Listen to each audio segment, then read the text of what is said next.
Too much technology be a bad thing. Some educators feel it can be, especially for younger students. All week, we have been breaking down an exclusive teacher survey on what is happening in our classrooms. Your chief political reporter, Susan Raff, has the latest on cell phones and screens. There's no question technology is important and our children need to keep up with it. But the question is, how much technology is too much? We're finding out schools are making changes in hopes of trying to find the right balance. When we visited this third grade class in Glastonbury, children were all on their devices. Some were reading books, others cartoons.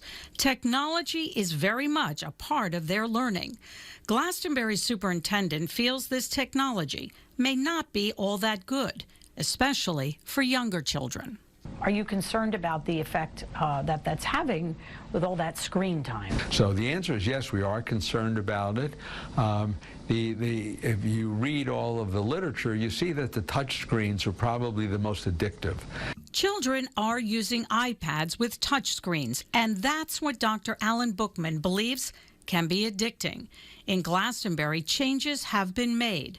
They're scaling back on how much time children spend on school-issued devices. The superintendent says they have removed iPads from classrooms for kindergartners and first graders. He says those devices are kept in the library and brought to those classrooms and used intermittently. As for touchscreen devices, they may trade those in for devices that are not touchscreens. Teachers have their own concerns about technology. They don't know how to cope. They don't know how to handle that frustration because their go-to is that device. And when you're in the school setting, that's not going to be appropriate. Jason Gadini, a middle school teacher in Southington, agrees children are spending too much time on their screens. Jason and 6 other teachers came to Channel 3 to talk about what's happening in our classrooms. 1,000 teachers participated in an exclusive survey, which was a partnership between Channel 3 and the Connecticut Education Association. Teachers have strong feelings about cell phones. How many of you work in school districts where kids are not allowed to have cell phones in their classroom? Just 3. So we have a cell phone policy, but it's so outdated that it's not enforced across the board effectively. They're absolutely a distraction. You can see a class just talk to each other. Before, during COVID, everybody was behind a screen.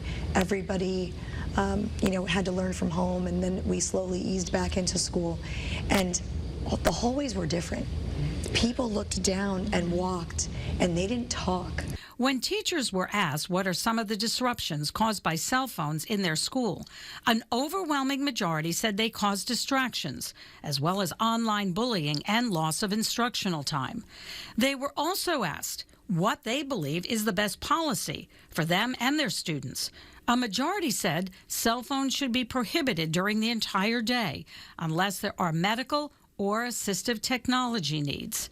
Many Connecticut schools have put in place policies that restrict cell phone use.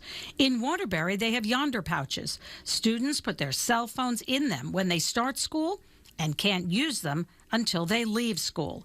In Glastonbury, high school students can only use their cell phones when they're in the halls or during lunch. My job is to be concerned about the children in the school system, and we have to do what's right by them.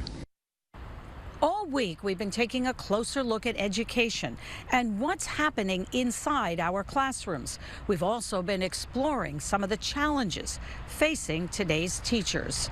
The survey and all the results have been put on the Channel 3 app and website. Your chief political reporter, Susan Raff, Channel 3 Eyewitness News.